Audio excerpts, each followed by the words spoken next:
Vamos a comenzar hoy una nueva clase, la cual vamos a llamar La vida en el cuerpo de Cristo. Amén.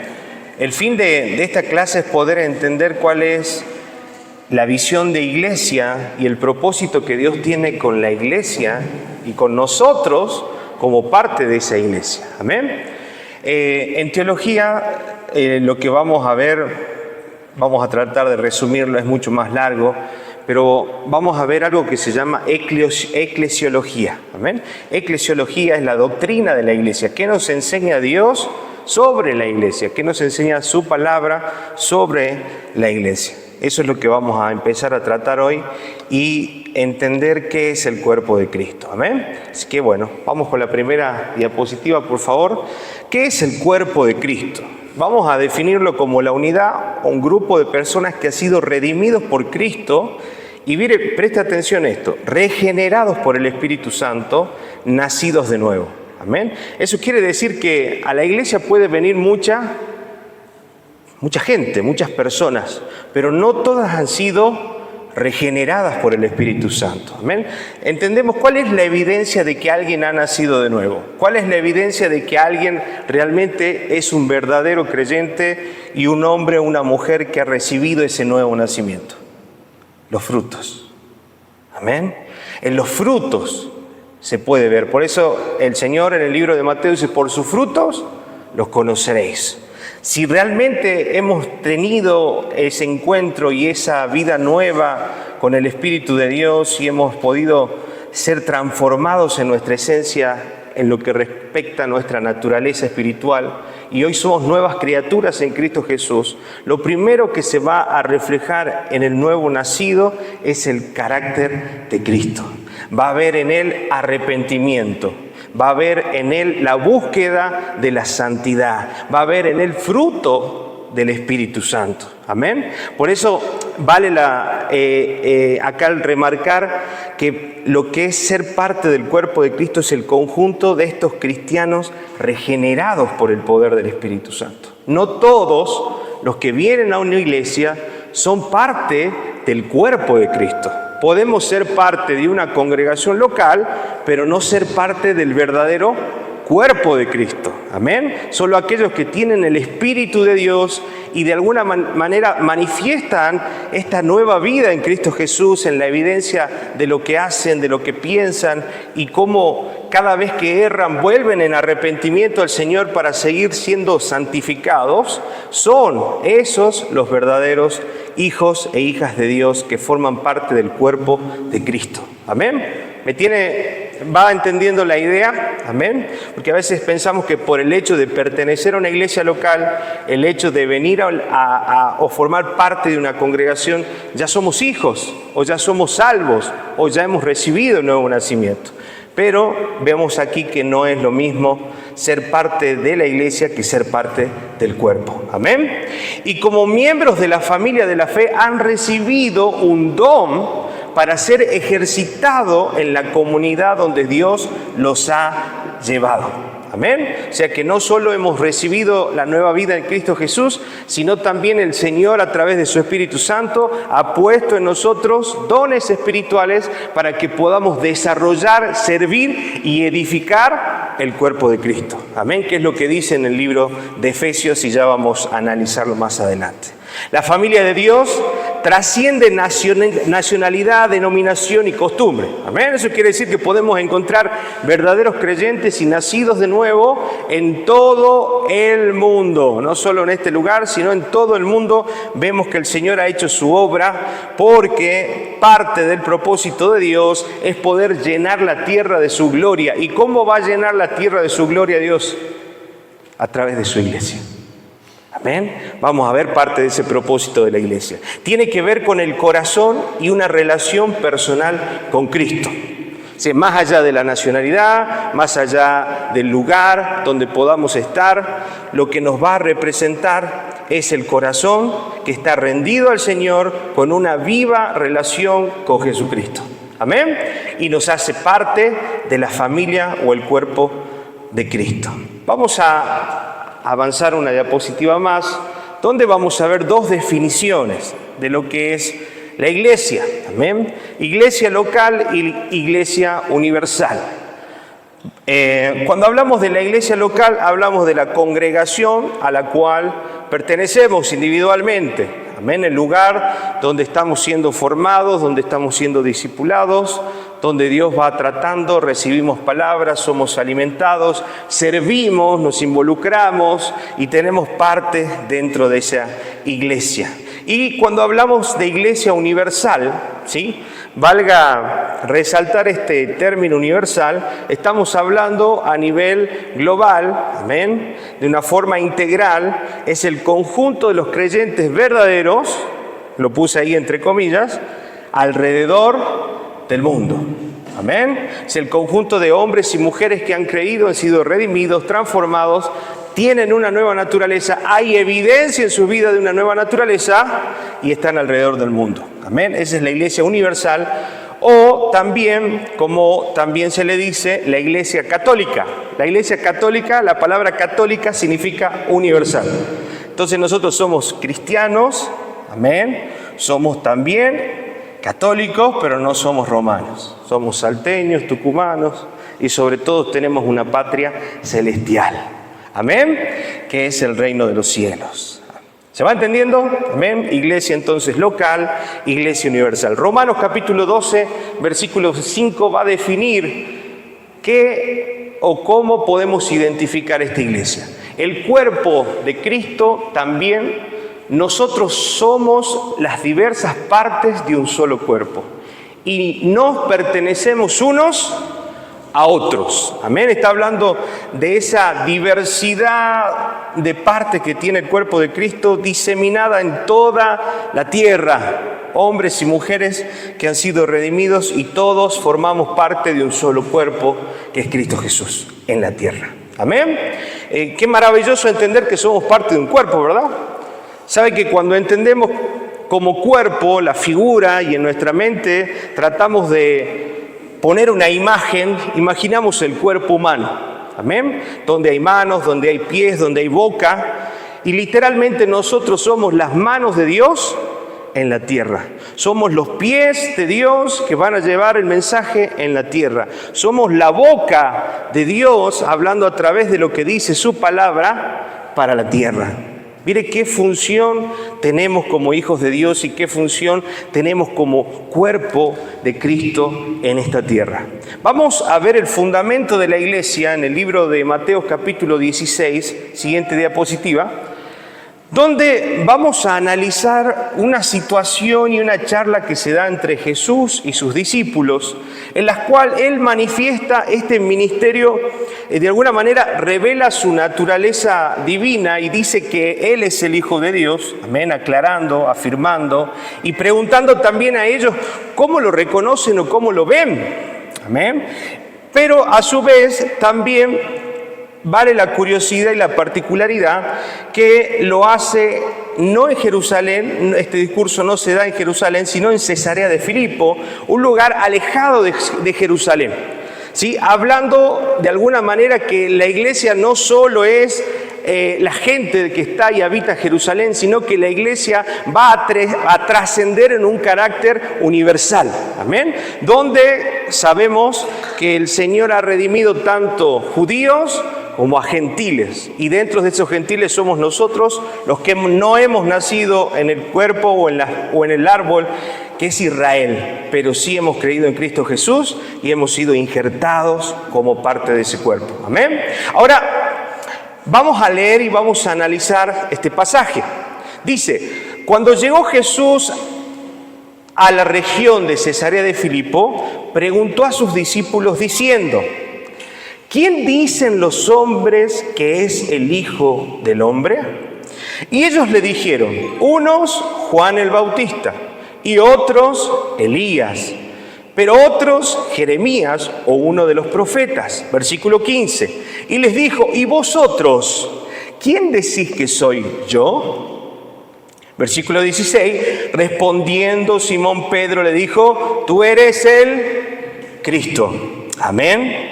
Él pudo ver, pudo reconocer en lo espiritual el Hijo del Dios viviente. Versículo 17, y Jesús respondió y le dijo: bienaventurado eres Simón, hijo de Jonás, porque esto no te lo reveló carne ni sangre, sino mi Padre que está en los cielos. Amén. Versículo 18, y vemos una afirmación de parte de Jesús: yo también te digo que tú eres Pedro, y sobre esta roca edificaré mi iglesia, y las puertas del Hades no prevalecerán contra ella. Amén. Entonces vemos esta escena donde Jesús, en una conversación íntima con sus discípulos, les pregunta: ¿y qué dice la gente? ¿Quién soy yo? Y les dicen: creen que eres Juan el Bautista, que eres la encarnación de Elías, que eres profeta. Y de alguna manera Jesús quería saber primero qué piensan ellos. Imagínense, ya llevaban un tiempo caminando, casi algunos años ya caminando juntos. ¿Qué piensan ustedes? ¿Quién soy yo? Y Pedro, en un momento de inspiración y de revelación divina, porque el mismo Jesús luego le dice: no te lo reveló carne ni sangre, le dice: tú eres el Hijo del Dios. Amén. Tú eres el Hijo del Dios viviente. Y Jesús le dice: verdaderamente no te lo reveló carne ni sangre. Vemos aquí que Pedro, inspirado por Dios, puede ver más allá de lo que los demás pudieron observar y creer. Y entender que no se trataba solo de un Mesías humano o natural, sino que detrás de él se escondía Dios hecho carne, Cristo Jesús. Y Jesús afirma de alguna manera lo que Pedro dice: y yo también te digo que tú eres Pedro. Y Pedro significa Petros en griego, que significa roca. Tú también eres la roca. Y sigue diciendo: y que edificaré mi iglesia sobre esta roca. Y de ahí viene una mala interpretación de la palabra y de la Iglesia Católica, en la cual la Iglesia Católica dice que Pedro en ese momento fue nombrado el primer papa de la Iglesia Católica. Amén. Porque es donde Jesús le dice: sobre esta piedra edificaré mi iglesia. Y al malinterpretar el texto, vemos que de alguna manera está afirmando que sobre Pedro va a empezar la iglesia. ¿Será que sobre Pedro empieza la iglesia? ¿Qué piensan ustedes? No, sobre Cristo. Él es la roca. Amén. Ahora, partiendo de esta base, para que podamos entender, y sobre ¿qué entonces iba a edificar Dios la iglesia? Sobre la revelación o la proclamación que Pedro estaba diciendo: tú eres el Hijo del Dios viviente. Amén. Estaba de alguna manera afirmando que la iglesia se iba a edificar sobre Cristo. Amén. Y lo podemos verificar, por ejemplo, en Efesios, que lo puse ahí, capítulo 2, versículo 20, para que podamos entender cómo Cristo es la roca. Dice: edificaos sobre el fundamento de los apóstoles y profetas, siendo la principal piedra del ángulo, ¿quién? Jesucristo mismo. Amén. Entonces vemos acá que la roca no era Pedro, no era un hombre, sino que la roca era la revelación que este hombre estaba teniendo en ese momento sobre quién era él. Y este era el Cristo. Amén. La piedra angular y piedra sobre el cual se edifica la iglesia de Cristo. Y mire lo que dice un poco más adelante: edificaré mi iglesia y las puertas del Hades no prevalecerán sobre ella. ¿A qué se refería Jesucristo con estas palabras? Cuando hablamos del Hades, estamos hablando no del infierno en sí, sino del lugar de gobierno de Satanás y de la muerte. Y cuando hablamos de puerta, se refiere, porque en cada ciudad, en la antigüedad, debajo de las puertas principales de la ciudad, se reunían los gobernadores a poder, de alguna manera, tomar decisiones y estrategias que se iban a dar dentro de la ciudad para poder gobernar. Amén. Entonces, de alguna manera, cuando el Señor le dice esta revelación a Pedro y le dice que no va a prevalecer el Hades, amén, sobre las puertas del Hades no van a prevalecer sobre la iglesia, le está diciendo que el gobierno de la muerte y Satanás no van a poder vencer el poder de la iglesia y de Cristo Jesús. Amén. Qué glorioso, ¿verdad? Nada ni nadie va a poder vencer el poder que Dios le ha dado a la iglesia a través de Cristo Jesús. Ni la muerte, ni los demonios, ni nada que se levante. Amén. ¿Por qué la muerte? Porque nos pueden matar, pero aún nuestra sangre va a clamar por Cristo. Nos pueden matar, pero otros van a hablar por nosotros. Amén. Así el mundo trate de exterminarnos, si el mundo trate de quitarnos de la tierra y raernos de la tierra, nada va a poder callar su iglesia, porque es una promesa de Dios. Amén. Gloria a Dios por eso. Gloria a Dios por eso. Vamos a seguir avanzando y ahí hemos podido analizar un poco lo que es el fundamento de la iglesia. Y vimos entonces que el fundamento de la iglesia se da principalmente en la roca eterna, en la piedra angular, que es Cristo Jesús. La iglesia es el epicentro de lo que Dios hace en el mundo. Sí, de alguna manera, con este título estoy tratando de explicar que la iglesia va a ser copartícipe con Cristo de lo que pasa en la tierra. Amén. Desde la eternidad Dios decidió obrar su plan de redención a través de la iglesia. Vamos a entender un poco más esto. La iglesia es el centro del propósito divino. Por medio de la iglesia Dios muestra su sabiduría, su gracia, su gloria al mundo de los seres celestiales. Amén. Y de los seres humanos. A través de la iglesia. Eso quiere decir que usted y yo somos instrumentos de Dios para establecer en este mundo la sabiduría, mostrar la gloria de Dios y esparcir de alguna manera el conocimiento de quién es Cristo. Qué responsabilidad, ¿verdad? Estamos haciendo eso como iglesia porque es un fundamento principal. A una iglesia que no habla de Cristo no es una iglesia. No está cumpliendo con su propósito, no está cumpliendo con su llamado. La iglesia debe evangelizar porque es parte de la naturaleza misma y la esencia por la cual fue creada. Fuimos creados para llevar la gloria de Dios al mundo. ¿Me está entendiendo? Mire lo que dice Efesios capítulo 3, versículos 10 y 11. Para que la multiforme sabiduría de Dios sea ahora dada a conocer, ¿por medio de quién? De la iglesia, a los principados y potestades en los lugares celestiales. Primero está hablando del reino celestial. Versículo 11. Conforme al propósito eterno que hizo en Cristo Jesús nuestro Señor. Mire, en nosotros hay un propósito eterno, en nosotros hay una misión como iglesia y es poder llevar el conocimiento de Cristo. Amén. Es poder expandir, mejor dicho, el conocimiento de Cristo. Toda la historia avanza hacia el momento glorioso en que el Señor se unirá definitivamente con su esposa, la iglesia. Eso quiere decir que toda la historia del mundo, toda la historia de la tierra se basa en Cristo como el centro de todas las cosas y la iglesia.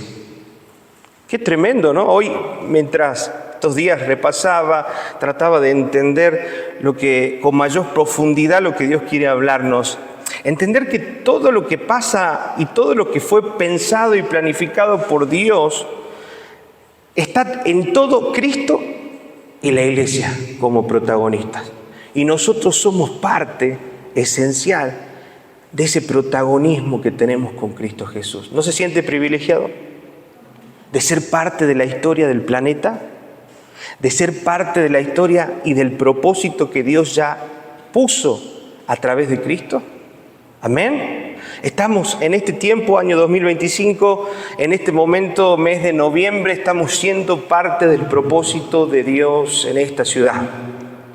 Y tiene que entenderlo. Entonces cada vez que vamos a hacer la obra de Dios, entender que voy a hacer el propósito de Dios. No estoy haciendo solamente una horita feliz para divertir a un par de niños. No estoy haciendo una escuelita bíblica solamente para entretener o dar algo de información cristiana. Estoy siendo parte del propósito eterno de Dios que comenzó en Cristo y terminará en Cristo con la iglesia.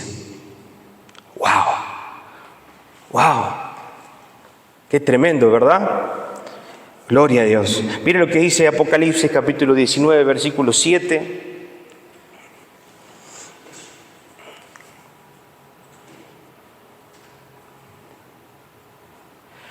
Gocémonos y alegrémonos y démosle gloria porque ha llegado las bodas del Cordero y su esposa se ha preparado.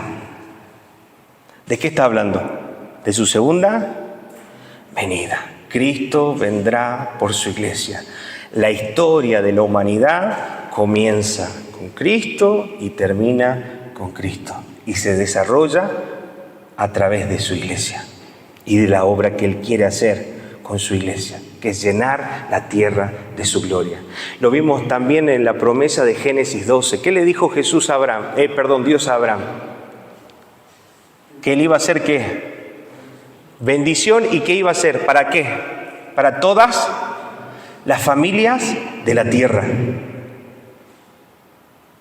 ¿Me está entendiendo? Nosotros estamos dentro de esa bendición, estamos dentro de ese propósito, ser aquellos que lleven la bendición que es Cristo a todas las familias de la tierra. Si la iglesia no cumple con esa misión, no está siendo iglesia. Amén. Así que replanteémonos también nosotros en lo personal, no solo en las actividades, porque a veces queremos esperar un evangelismo para evangelizar. En nuestra vida diaria debemos hablar del reino de Dios, hablar de Cristo, hablar del evangelio. Amén. En nuestra vida diaria debemos impactar y seguir hablando y siendo de bendición para las familias de la tierra. Por eso entonces, siguiente diapositiva, servir, amar, cuidar la iglesia es participar en en lo más importante que Dios está haciendo hoy en el mundo. Qué hermoso ser parte de lo que Dios está haciendo en el mundo. Hoy Dios, al permitirnos ser parte de una iglesia y de una iglesia local y universal, nos está permitiendo ser parte de su obra en el mundo. Hoy somos protagonistas que Dios está usando para cumplir su propósito. Decirle que tenés al lado, sos protagonista de la historia del mundo. Hoy, en Salta, en tu trabajo, en tu familia. Sos protagonista. ¿Me está entendiendo? Amén. El llamado que tenemos como iglesia. La iglesia es el corazón del plan de Dios y el instrumento por el cual Él manifiesta su poder y su gloria. A través de nosotros como iglesia, y dijimos que iglesia no es un lugar donde muchos se van a congregar solamente, sino el conjunto de verdaderos y genuinos cristianos que han sido regenerados y en sus vidas hay evidencia del fruto del Espíritu. Amén. A través de ellos vamos a ser utilizados como instrumentos para manifestar el poder y la gloria de Dios en este mundo caído. Mire lo que dice 1 Corintios capítulo 3, versículo 9. Es interesante el lugar que el Señor nos da, porque nosotros somos colaboradores de Dios y vosotros sois labradores de Dios, edificio de Dios. ¡Wow! ¿Está entendiendo el rol? ¿Qué somos? Colaboradores de Dios. Por eso cuando nos reunimos con los pastores trato de hacerle entender que no están siguiendo la visión de una persona, no están siguiendo la visión de un grupo de hermanos, estamos siguiendo una visión eterna, somos colaboradores de Dios. No nos basamos en la visión de un hombre, nos basamos en lo que Dios ha preparado desde el principio del mundo como parte del propósito de lo que hacemos. Somos colaboradores de Dios para su obra eterna de redención en la tierra. Amén. Toma tu lugar. Toma tu lugar como hijo, como hija de Dios. Empezar realmente a tomarte esta función de colaborador y copartícipe de la redención. Y empezar a hacer lo que tenés que hacer como representante de este reino eterno en la tierra. ¿Cómo se va a comportar alguien que es representante del reino eterno? ¿Cómo vamos a, de alguna manera, manifestar que en nosotros vive ese reino eterno? A través de nuestro testimonio, a través de nuestro fruto, a través de nuestro carácter, a través de nuestro valor, a través de lo que nosotros no solo predicamos, sino hacemos con nuestra vida. ¿Se da cuenta? Amén. Empecemos a tomarnos en serio esta función y este lugar de privilegio que Dios nos ha dado. Seguimos avanzando y definimos la palabra iglesia. Iglesia, la palabra iglesia viene del vocablo en griego eklesia, que se divide en dos palabras. Ek significa fuera y kaleo, que significa ser o llamar.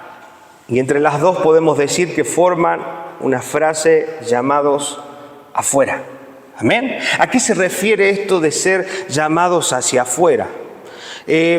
Segunda de Timoteo capítulo 1, versículo 19, nos dice que hemos sido llamados a ser santos. Y cuando está hablado de ser llamados afuera, hemos sido llamados a apartarnos, a ser santos para Dios.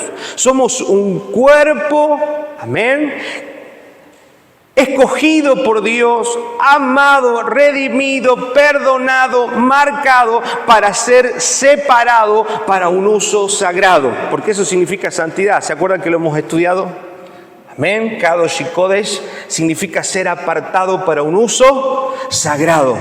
Entonces, cuando hablamos de eclesía, hablamos de un grupo de hombres y mujeres redimidos, transformados, nuevos, nacidos del Espíritu, amén, para ser apartados del mundo y consagrados para un uso sagrado en Dios.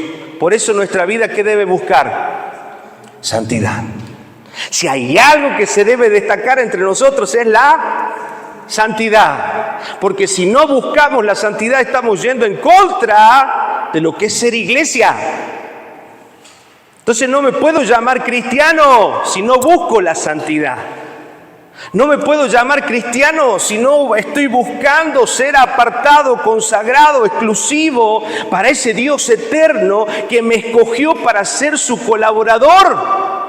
Miren qué lugar de importancia, de relevancia, de valor, de estima en el cual Dios nos ha colocado con Cristo Jesús. ¿No estamos agradecidos? Pero también estamos, ¿qué? Comprometidos a poder estar a la altura de la circunstancia de lo que Dios espera de nosotros. Por eso no todos podemos llamarnos cristianos y no todos podemos llamarnos iglesia y no todos son parte del cuerpo de Cristo. Amén. Y no suena duro, no es excluyente, no es discriminativo, simplemente porque los principios están dados y el propósito de Dios ya está definido para que podamos serlo y representarlo. Seguimos avanzando. La iglesia desde la perspectiva de Dios es llamada también su esposa. Efesios capítulo 5, versículo 24 nos dice: pero así como la iglesia está sujeta a Cristo, también las mujeres deben estarlo a sus maridos en todo. Maridos, amad a vuestras mujeres, así como Cristo amó a la iglesia y se dio a sí mismo por ella, para santificarla, así habiéndola purificado en el lavamiento de agua con la palabra, a fin de presentársela a sí mismo una iglesia en toda su gloria, sin que tenga mancha ni arruga ni cosa semejante, sino que fuera santa e inmaculada. Amén. Entonces, ¿cuál es el propósito de Dios al llamarnos iglesia? Vamos a ver. O llamarnos esposa, perdón. ¿Cuál es el propósito y qué implicancias tiene el ser la esposa de Dios o de Cristo? Y la pregunta que nos hacemos primero es: ¿qué tanto ama, siguiente diapositiva, Cristo a su iglesia? ¿Qué dice su palabra que hemos leído recién? La amó tanto que dio ¿qué? Se entregó a sí mismo por ella. ¿Será que Dios ama a su iglesia? Si hay una forma de poder demostrar amor, es dar nuestra propia vida por el otro. Y eso es el matrimonio para los que están por casarse. Estar dispuesto a dar mi vida por el otro. La esposa por su marido y el esposo por su esposo. Amén. Morir al ego, morir a lo que yo quiero, morir a lo que yo deseo. Porque ahora vos sos mi prioridad. Amén. Qué tremendo entender esta profundidad de lo que Dios nos está diciendo y cómo Él nos ama. ¿Qué implica la figura de esposa? Amor apasionado, entrega total y sacrificial. Amén. Así nos ama el Señor apasionadamente, no dejó nada, se entregó completamente en esa cruz, humillándose, volviéndose hombre y no solo muriendo, sino que muriendo de la forma más cruel, aberrante y avergonzante en ese momento. Amén. En ese amor sacrificial, en ese amor completo, eterno. Qué hermoso que nos amen así, ¿verdad?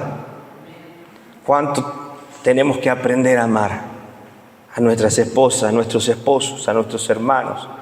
Y ¿sabe qué? Si decimos que amamos a Dios, tenemos que amar su iglesia como Dios la ama. Amén. Si decimos que amamos a Dios, tenemos que amar el ministerio donde Dios nos ha puesto. Los hermanos que están y caminan con nosotros. Los líderes que están con nosotros. Debemos amarlos con el mismo amor que Dios amó a su iglesia. No puedo decir que amo a Dios si no amo su iglesia, su esposa. Amén. No puedo porque son una sola. Dice su palabra, se unirá el hombre a su mujer y serán una sola. Su iglesia y Cristo son una sola. No puedo decir que amo a Cristo y no amar. Todo bien con Dios, yo oro, todo, pero a la iglesia no me involucro mucho. No me llevo muy bien con alguno. ¿Será esa la visión de amor que Dios nos enseña? Si amamos a Cristo, amamos su iglesia. Amén. Ahora, ¿cómo más Cristo demuestra su amor por su esposa? Con su continua intervención para que la iglesia sea santa, gloriosa, sin manchas, sin arrugas e inmaculada. Amén. ¿Cómo Dios entonces demuestra su amor por la iglesia? Santificándonos, disciplinándonos. Por eso su palabra dice que Dios al que ama como hijo, lo va a disciplinar y lo va a castigar al que toma por hijo. Amén. O sea que el poder disciplinarnos entre nosotros es una muestra de bronca, de enojo, es una muestra de venganza, no, es una muestra de amor. La disciplina es amor, el poder corregirnos y edificarnos entre nosotros es la forma en la que Dios lo hace también con su iglesia. Dios al que ama disciplina. Amén. Y si recibo de alguna manera una disciplina, ¿cómo lo debo tomar? Con amor. Bajar el orgullo, bajar mi carne y recibir esa disciplina con amor. Amén. Recibir el amor de Dios a través de las palabras de mis hermanos, a través de la palabra que se predica, a través de la disciplina que de alguna manera podemos hacer. Porque una iglesia, y escuche, porque esto es parte también fundamental de ser una iglesia que no disciplina no es una iglesia.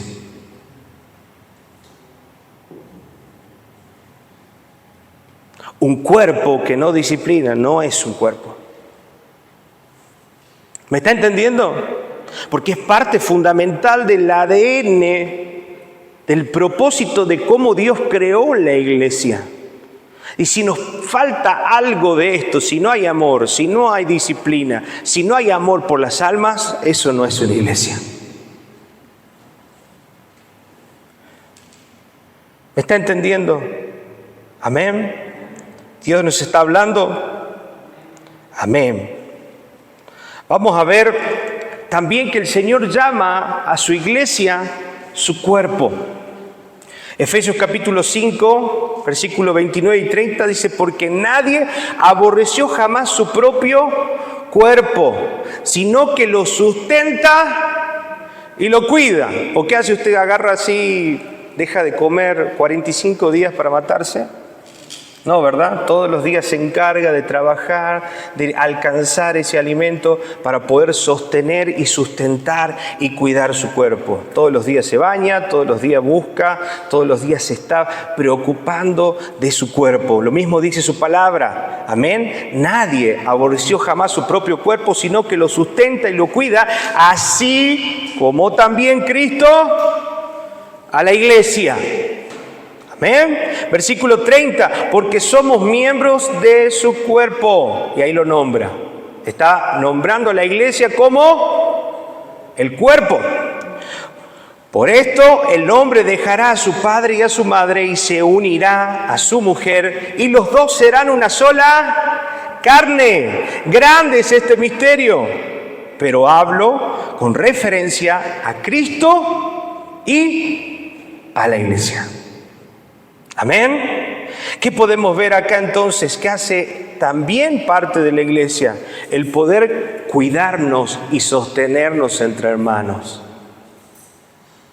Si no hay amor entre los hermanos, si no hay cuidado entre los hermanos, tampoco estamos siendo o cumpliendo con el propósito de ser iglesia. Amén. Si no me importa qué le pasa a mi hermano, si no hay preocupación y amor genuino por la vida de mi hermano, no estamos siendo iglesia, no estamos siendo cuerpo. Amén. Por ahí suceden cosas, fallece algún hermano, fallece algún familiar de un hermano, quizás no es el hermano, pero es algún familiar, y me duele en el corazón que muchos no vayan. Cuando nosotros, los cristianos, deberíamos ser los primeros en saludar, acompañar, bendecir, cuidar en ese momento. Quizás no podemos todo el día, pero sí en ese amor acercarnos a nuestros hermanos en Cristo Jesús. Recuerde lo que venimos estudiando en el libro de Santiago. No hay amor preferencial dentro de la iglesia. Y no es solo por el que tiene y el que no tiene. A veces tenemos preferencias de amistad, empatía con unos con otros, y nuestro amor no es el mismo por todos. Dios quiere que amemos a todos de la misma manera. Su corazón se tiene que ensanchar en amor, no puede haber preferidos. Somos un cuerpo, somos una iglesia, somos una familia. Amén. Y debemos amarnos todos por igual. Independientemente de la empatía que pueda tener por uno por otro, mi amor debe ser sin interés y sin preferencia. Por todos. ¿Nos estamos amando así o nos está faltando amarnos así? ¿Estamos metidos solo en nuestras necesidades o estamos viendo también en qué ayudar, en qué sostener o en qué colaborar y cuidar a otros? Amén? Así también dijimos Cristo lo hace con su iglesia. Ahora, cuando hablamos de ser parte del cuerpo de Cristo, estamos hablando que, como, ¿qué decía la palabra? El hombre, Efesios capítulo 5, versículo 31, porque el hombre dejará a su padre y a su madre y se unirá a su mujer y los dos serán una sola carne. ¿Qué nos volvemos con Cristo? Si nosotros somos la iglesia y nosotros somos el cuerpo y nosotros somos la esposa, ¿qué sucede en Cristo? Nos volvemos una sola carne. Somos uno con Cristo. Y aquí puse ahí la palabra específica en Cristo, porque significa que ahora en el amor y en la redención que Él nos ha dado a través del sacrificio de Jesús, nos ha unido a Él y somos en Él uno con Cristo. ¿Me está entendiendo? Y ser uno en Cristo dentro del cuerpo, ser parte de lo que Dios vinculó como su cuerpo, tiene algunas características fundamentales, beneficios que Dios nos ha dado por ponernos en Cristo. No porque soy Mateo, el escogido, el selecto. No, esto es para todos sus hijos, para todos los que somos verdaderos nacidos de nuevo. Amén. Y mire, si nosotros estamos dentro del cuerpo en Cristo y somos verdaderos y genuinos hijos del Señor, somos bendecidos en Cristo, escogidos en Cristo, amados y aceptados en Cristo, redimidos y perdonados en Cristo, herederos en Cristo, sellados en Cristo. Mire, todo lo que Dios ha permitido a través de esa unión y cómo esa bendición en Cristo y a través de Cristo nos alcanza por ser parte del cuerpo y ser el cuerpo de Cristo. Somos bendecidos, totalmente bendecidos. ¿No se da cuenta usted la bendición que porta? ¿No se da cuenta lo bendecido que es? No necesita tener grandes riquezas para ser bendecido. No necesita tener grandes vehículos y grandes sumas de dinero y grandes relaciones y grandes cantidades de cosas, ni siquiera hijos o esposa para ser bendecido. Somos benditos en Cristo por el hecho mismo de estar unidos a Cristo a través de su sacrificio. Ya soy un bendecido. Decí conmigo, ya soy un bendecido. Soy un bendecido. Amén. Qué hermoso. Vamos a ver estos versículos. Bendecidos en Cristo. Efesios capítulo 1, versículo 3. Bendito sea el Dios y Padre de nuestro Señor Jesucristo, que nos bendijo con toda bendición espiritual en los lugares celestiales en Cristo.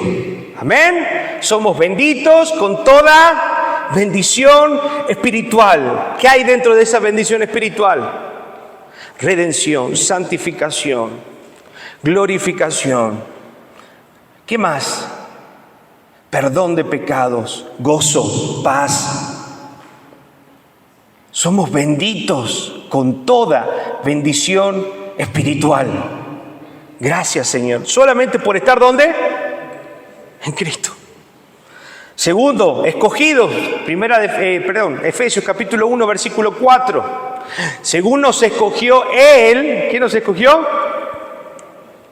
Antes de la fundación del mundo, para que fuésemos santos y sin manchas delante de Él. ¿Amén? Otra vez que fuimos escogidos, elegidos. Antes de la fundación del mundo, Él tiene señalado a los suyos. Antes de la fundación del mundo, Él ya sabía que nosotros íbamos a no aceptar, pero sí a recibir la gracia de Dios, que iba a despertar nuestra conciencia para poder reconocer a nuestro Salvador.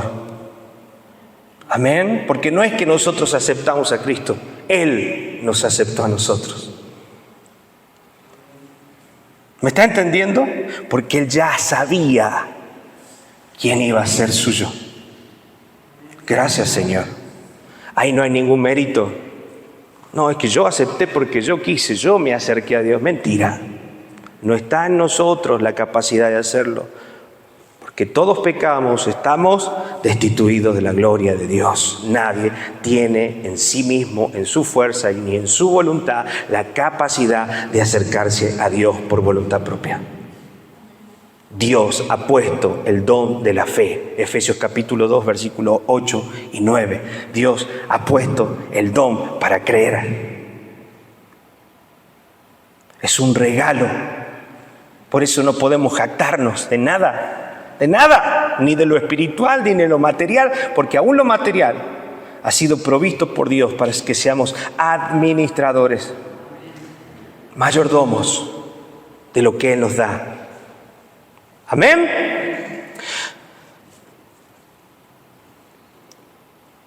Somos amados y aceptados. Efesios capítulo 1, versículos 5 y 6.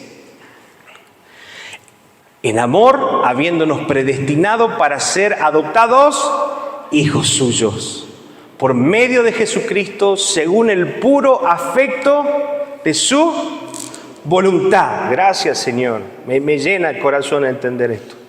Hemos sido aceptados, hemos sido amados y hemos sido adoptados como hijos, según, como dice su palabra, el afecto de su voluntad, porque Él quiso. Amén. Vemos en el libro de Génesis también, Señor dice, a Jacob, a Esaú aborrecí y a Jacob amé. Él escoge, Él elige según su voluntad. Romanos 5 también nos dice que no es ni del que corre ni del que quiere, sino del que Él quiere tener misericordia.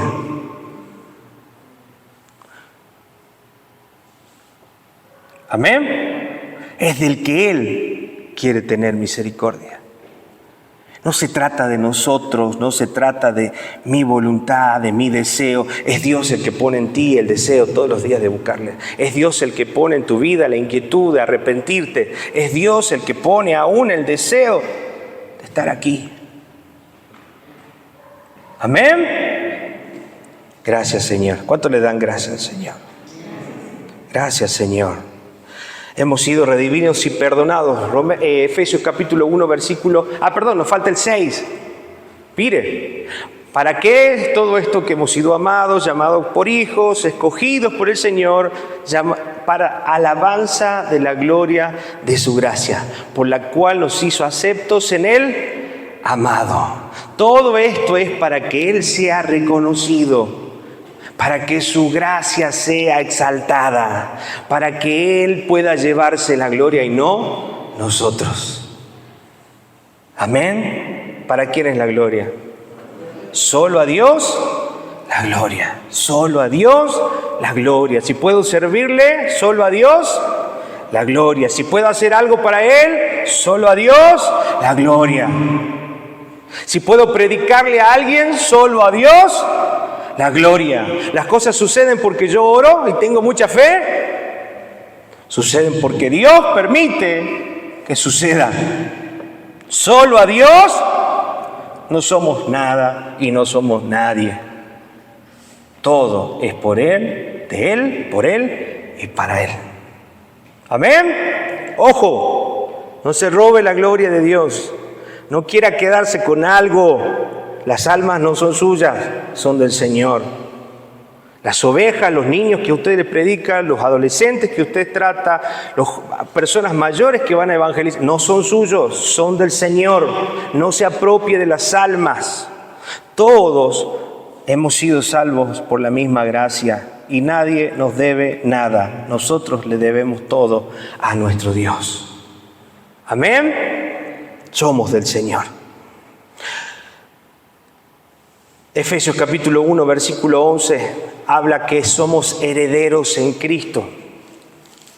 Efesios 1:11. En Él asimismo tuvimos herencia, habiendo sido predestinados conforme al propósito del que hace todas las cosas según el designio de su voluntad. ¿Y cuál es nuestra herencia? eterna. Amén. Nuestra herencia no es de esta tierra, nuestra herencia es eterna. Sellados, Efesios capítulo 1, versículo 13. Mire todo lo que tenemos, grandes beneficios, por simplemente haber sido alcanzados por la gracia del Señor.